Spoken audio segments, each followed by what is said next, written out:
having the faith of a harlot. You won't hear that very often, but there is a harlot mentioned in Hebrews chapter 11. Along with all the great people of faith, there is a harlot in verse number 31.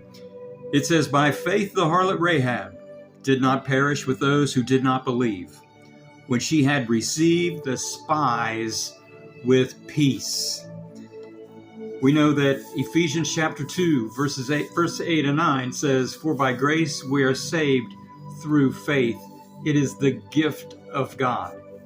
It's not of ourselves, and there's no boasting about our salvation or how great we are or nothing like that. We don't puff ourselves up. So we are saved by grace through faith. What does that look like in the Old Covenant? Let's look at this in Joshua chapter 6. In Joshua chapter 6, starting around verse number 22 or so, it says, "So the two young men who had spied out the city went into the house of the woman and brought out Rahab the harlot, her father and mother, and her brothers and kindred, and all she possessed.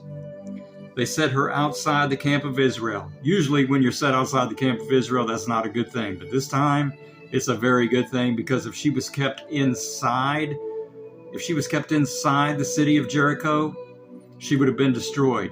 That's her saving faith.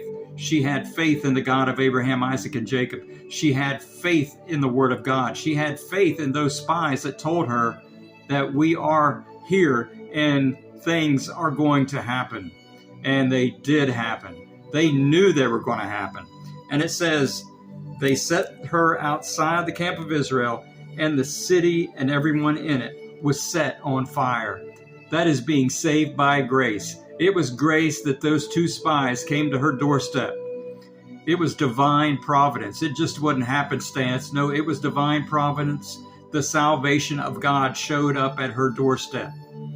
And I think the salvation of God has showed up at a lot of people's doorstep, and they have ignored it. They haven't received the Word of God like Rahab did. She received the spies. She received the Word of God with peace.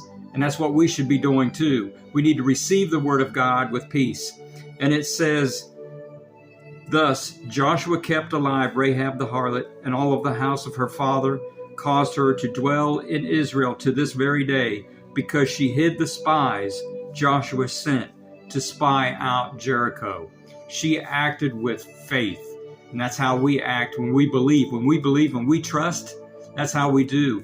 We act upon our belief. We are saved by grace through faith. And all those other people were burned up. Her house was saved. May this be a blessing to you in Jesus' name.